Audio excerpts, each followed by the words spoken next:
Olá, boa noite. Eu sou William Galvão e começa agora o Jornal da Justiça desta sexta-feira, 22 de setembro. O presidente do Supremo, ministra Rosa Weber, vota pela descriminalização do aborto até 12 semanas de gestação. O julgamento teve início no plenário virtual, mas foi suspenso por pedido de destaque e seguirá para análise no plenário físico da Corte. Esse é um dos destaques de hoje. E você acompanha também nesta edição. Em sessão virtual, o plenário do STF já tem maioria para manter direitos políticos da ex-presidente da República, Dilma Rousseff. Procuradoria-Geral da República apresenta primeiros acordos de não persecução penal com acusados de incitação aos atos de 8 de janeiro. E ainda, Pacto pela Primeira Infância recebe adesão de 24 novas instituições.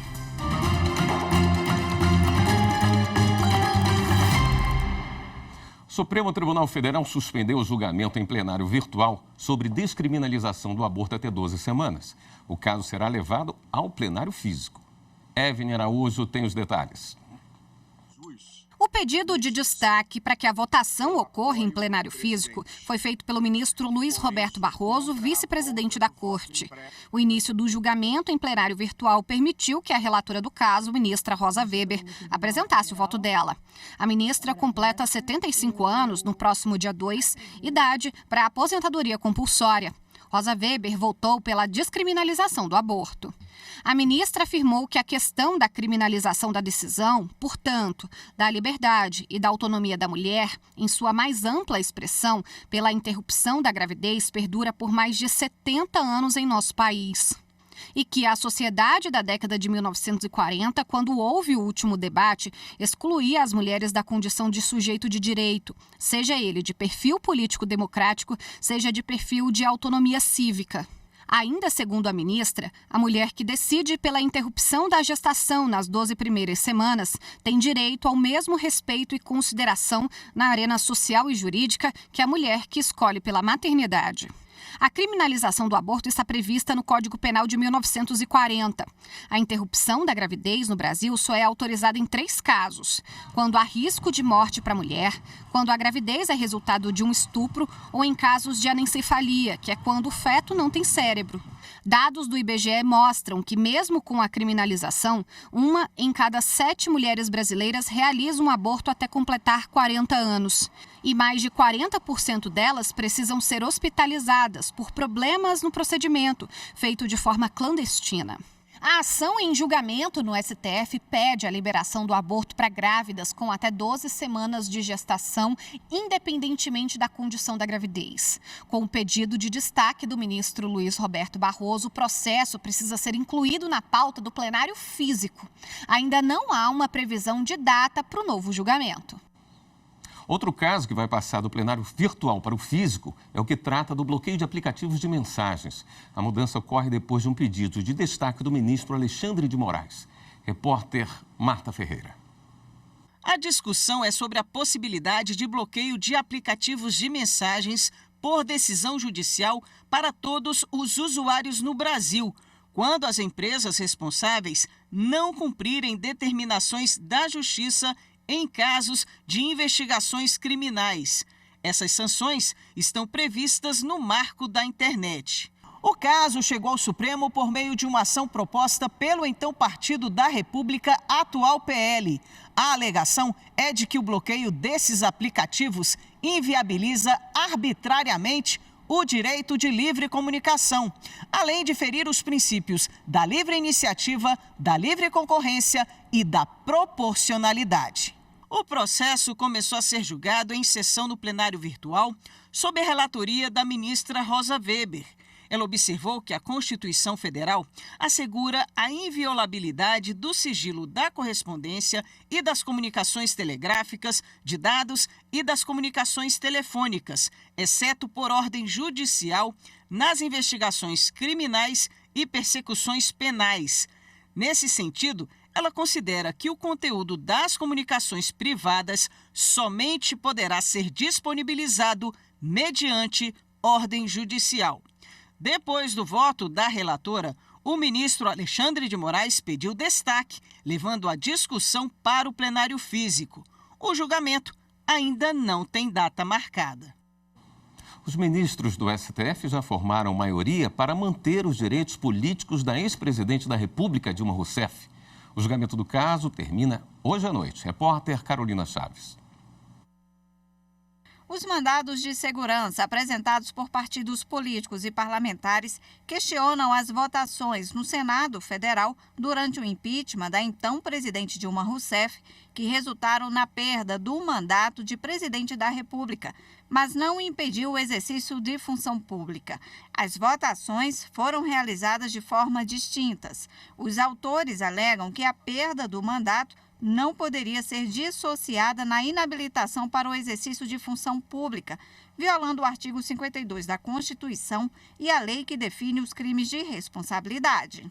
Dilma Rousseff teve o mandato cassado em 31 de agosto de 2016, acusada de ter cometido crime de responsabilidade fiscal e edição de decretos de abertura de crédito sem autorização do Congresso, permitindo suplementação do orçamento em mais de 95 bilhões de reais e contribuindo para o descumprimento da meta fiscal de 2015. Como a votação foi em separado, apesar de ter o mandato cassado, Dilma não perdeu os direitos políticos e, por isso, ainda poderia exercer função pública. No Supremo, a maioria até agora formada pelos ministros entendeu que o mandado de segurança não era cabível por não preencher os requisitos legais e, quanto ao mérito, não é possível que o STF altere o formato de votação do impeachment. Além disso, segundo a relatora, presidente do Supremo, ministra Rosa Weber, o procedimento da votação não foi ilegal porque seguiu o regimento interno do Senado Federal. A análise do caso termina na noite desta sexta-feira. Também em sessão virtual, o STF vai decidir se presidiários devem ser indenizados por encarceramento degradante. Até o momento, 2 votos foram favoráveis à reparação. Pablo Lemos.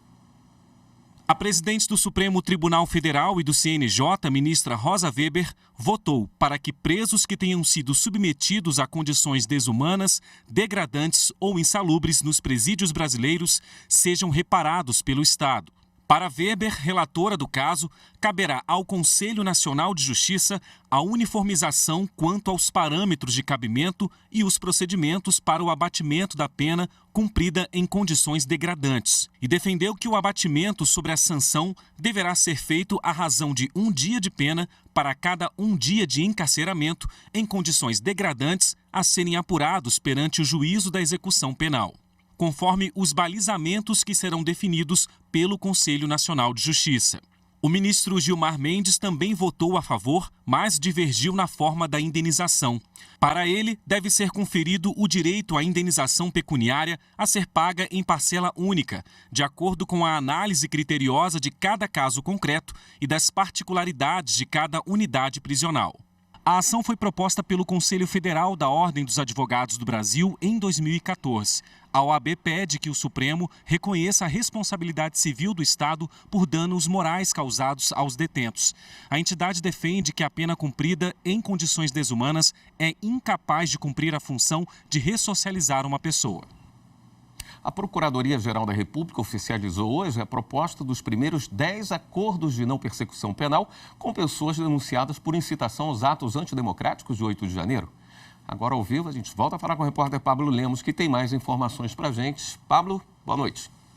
Oi, William. Boa noite a você, boa noite a todos. Olha, dos 1.125 denunciados por crimes com penas menores de que 4 anos, 301 já manifestaram interesse em assinar o termo.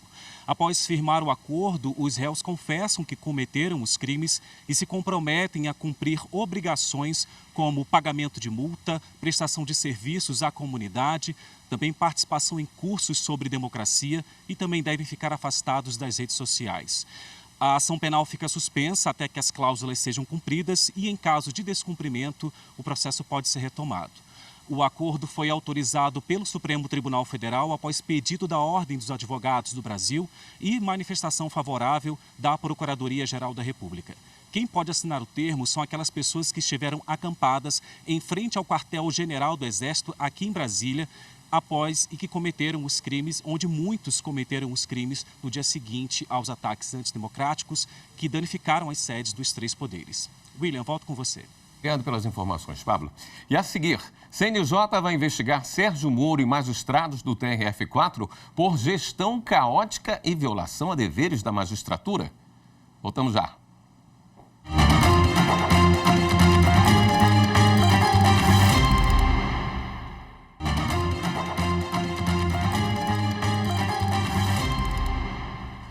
O Corregedor Nacional de Justiça, ministro Luiz Felipe Salomão, determinou a instauração de reclamação disciplinar contra o ex-juiz Sérgio Moro, os desembargadores federais Loraci Flores de Lima, João Pedro Gebran Neto e Marcelo Malucelli, e a juíza federal Gabriela Hardt, todos do Tribunal Regional Federal da 4ª Região.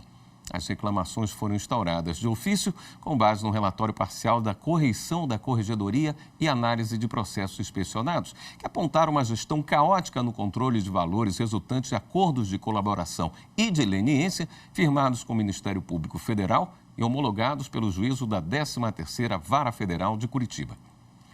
Na reclamação disciplinar instaurada contra Sérgio Moro e Gabriela Hardt, a Corregedoria Nacional vai averiguar indícios de violação reiterada dos deveres de transparência, de prudência, de imparcialidade e de diligência no cargo em decisões que autorizaram o repasse de mais de 2 bilhões de reais à Petrobras. Segundo o corregedor, os valores teriam sido transferidos antes do trânsito em julgado de parte das ações penais em um processo instaurado de ofício que não incluiu a participação de réus e investigados. No caso de Moro, ainda teriam sido verificados indícios de atuação da magistratura com fins político-partidários, o que é vedado pela Constituição Federal e por resolução do Conselho Nacional de Justiça. Outras 3 reclamações disciplinares irão apurar de forma individualizada as condutas dos desembargadores diante do recurso apresentado pela Petrobras contra a decisão da 13ª Vara Federal de Curitiba, que previa a transferência de mais de 43 milhões de reais ao Funpen e a conta única do Tesouro Nacional. O processo está pendente de julgamento há mais de 1 ano e 5 meses, tendo passado pela relatoria de 3 magistrados sem análise definitiva. O Pacto Nacional pela Primeira Infância recebeu hoje a adesão de 24 novas instituições durante seminário no STJ, que comemorou os 4 anos do pacto lançado pelo Conselho Nacional de Justiça em 2019. Repórter Samanta Peçanha.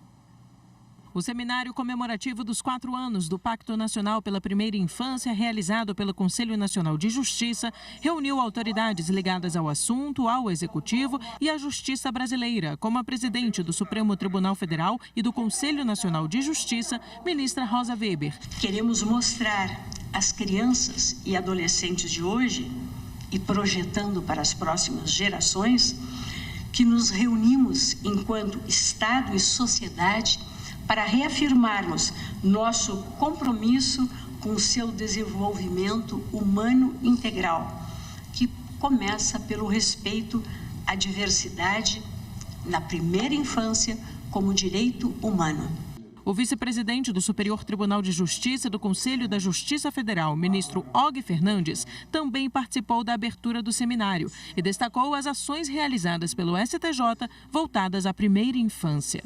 O STJ, a propósito, após a subscrição em 26 de março de 2021 do Pacto Nacional pela Primeira Infância, foi elaborado um plano de ação com o objetivo de resgatar a sociedade de conhecimentos científicos sobre o desenvolvimento da primeira infância e sobre práticas respeitosas e não violentas de parentalidade. Já em agosto de 2021, a Comissão da Primeira Infância, vinculada ao programa Humaniza STJ, implementou os círculos de acolhimento parental. Estiveram ainda na mesa de abertura o presidente do Tribunal Superior do Trabalho, ministro Lélio Bentes Corrêa, e o ministro de Estado-chefe da Secretaria-Geral da Presidência da República, Márcio Costa Macedo. O objetivo principal do seminário é apresentar avanços a partir dos 4 anos de realização do pacto para a implementação do marco legal da primeira infância e, com isso, assegurar que essas crianças consigam se desenvolver plenamente. E falando nelas, olha aí os pequenos da Casa de Ismael, uma entidade socioassistencial que dá suporte a crianças em situação de vulnerabilidade no espaço lúdico criado especialmente para eles. Eles brincaram, tiveram musicoterapia e pintaram vários desenhos que foram entregues às autoridades da mesa. Também foi realizada a solenidade de adesão ao Pacto Nacional pela Primeira Infância pelas novas instituições que vão se juntar às 312 já participantes. O Observatório dos Direitos Humanos do Poder Judiciário do Conselho Nacional de Justiça promoveu hoje o seminário Direitos Humanos, Racismo Ambiental, Migrações e Ações Coletivas. Repórter Evne Araújo acompanhou e traz os detalhes. No evento, a ministra Rosa Weber, presidente do Supremo e do CNJ, entregou o relatório da primeira itinerância cooperativa na Amazônia Legal, realizada em julho no município de São Félix do Xingu, no Pará. De acordo com a ministra, a Amazônia ainda é um território com escassa presença do Poder Judiciário. Nos estados que integram a Amazônia Legal estão os menores índices de desenvolvimento humano municipal, o IDHM, sobressaindo a vulnerabilidade da região nos aspectos da educação, saúde, moradia, emprego, renda e saneamento básico. Quanto à proteção judicial, a Amazônia Legal igualmente congrega a menor capilaridade do judiciário. Não obstante, cedia grande diversidade de povos e comunidades tradicionais e alcance cerca de 60% do território brasileiro. Estes são desafios a exigir organização e integração do poder público para a garantia do exercício de direitos fundamentais e da dignidade humana às pessoas residentes naquela belíssima região em termos de natureza e meio ambiente. Segundo o ministro Lélio Bentes Corrêa, presidente do Tribunal Superior do Trabalho, um levantamento recente feito pelo TST aponta que na Vara do Trabalho de São Félix do Xingu foram registradas 14 reclamações trabalhistas, mas apenas 8 viraram processo judicial. A taxa de desistência de 57% se deve, segundo ele, a um temor da população da região em apresentar a denúncia. Para o ministro, isso demonstra a dificuldade enfrentada para acessar a justiça. Esse quadro de desigualdade, esse verdadeiro abismo social, somado às dificuldades geográficas de acesso à justiça e à desigualdade inerente à relação entre poder econômico e força de trabalho humana, tende a materializar barreira quase intransponível ao exercício do direito de ação. Nesse cenário, suscita-se a hipótese de que o baixo número de ações ajuizadas na Vara do Trabalho de São Félix do Xingu não decorre, obviamente, de poucos casos de violação de direitos trabalhistas, e sim de um déficit de acesso à justiça. Durante o seminário foram debatidos temas como fluxos migratórios provocados por crises ambientais, racismo ambiental, vítimas dos impactos ambientais e políticas públicas e ações coletivas sobre o tema.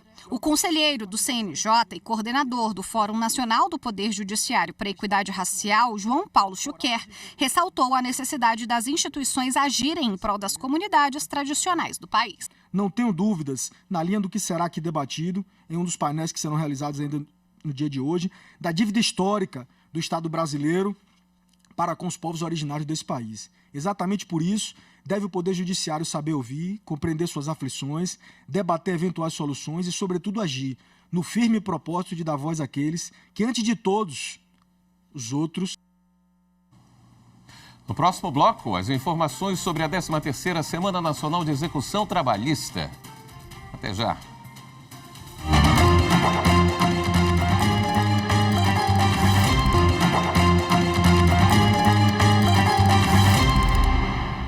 Terminou hoje em todo o país a 13ª Semana Nacional de Execução Trabalhista. O Tribunal Regional do Trabalho da 10ª Região, que abrange o Distrito Federal e o Tocantins, bateu recorde no pagamento de contas de processos que já estão na fase de execução. A reportagem é de Rafael Silva. Por trás de cada número de processo há uma história. Adinaldo, por exemplo, esperou 20 anos para receber direitos básicos de qualquer trabalhador. Trabalhei nessa empresa aí há 20 e poucos anos atrás. Eu fiquei para receber pagamento, não recebi, férias não recebi, 13º não recebi. Aí o dono da empresa sumiu, eu resolvi botar na justiça. E por meio da 13ª Semana Nacional da Execução Trabalhista, com o tema Processos são Vidas, a Justiça além dos Números, a história teve um fim e um novo começo. 27 mil aproximadamente. Vai ajudar em muita coisa. Eu tenho umas coisinhas para arrumar na minha casa, eu tenho que arrumar. A Justiça do Trabalho está empenhada em buscar uma solução definitiva para processos em execução.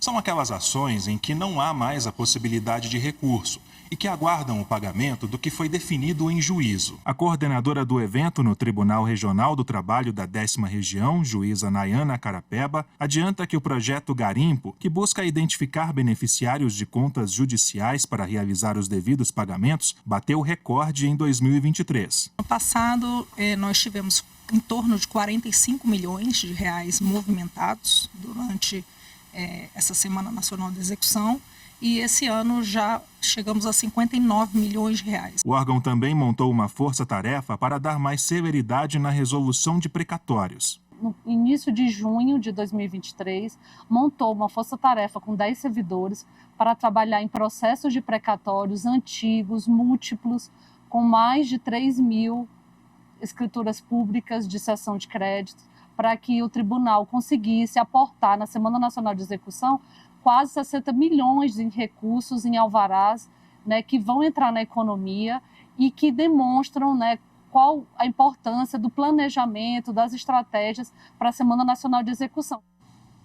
O Programa de Inclusão Sociopolítica de Povos Indígenas do Tribunal Regional Eleitoral do Tocantins esteve na aldeia São João, da etnia Javaé. Confira na reportagem de Mariana Fabre. Em um estado com 8 etnias indígenas, momentos de encontro cultural são essenciais para a abertura de diálogo entre a população e o poder público. Participação e representatividade política são pilares da democracia. E o primeiro passo para isso é o cadastro eleitoral. Os moradores aqui da aldeia São João, em Tocantins, tiveram essa oportunidade com a prestação de serviços eleitorais de forma itinerante. Aqui tem toda a estrutura e os equipamentos necessários para a coleta de dados, fotografias e assinaturas para emissão ou atualização do título eleitoral. Eu vim atualizar o meu título, colocando a minha autodeclaração da minha etnia Javaé. Hoje eu vim aqui, me autodeclarando ser indígena, para mostrar à população que a população indígena também tem voto. Para garantir a inclusão de todos no processo eleitoral, as equipes do Tribunal Regional Eleitoral do Tocantins percorrem longas distâncias. Durante essa semana foram atendidos povos indígenas da Ilha do Bananal, que com seus cerca de 20 mil quilômetros quadrados é a maior ilha fluvial do mundo. A comunidade aqui está muito feliz, está empolgado que está fazendo atendimento aqui, né? Muito tempo a gente vem lutando para isso, né? E está sendo realizado o nosso sonho.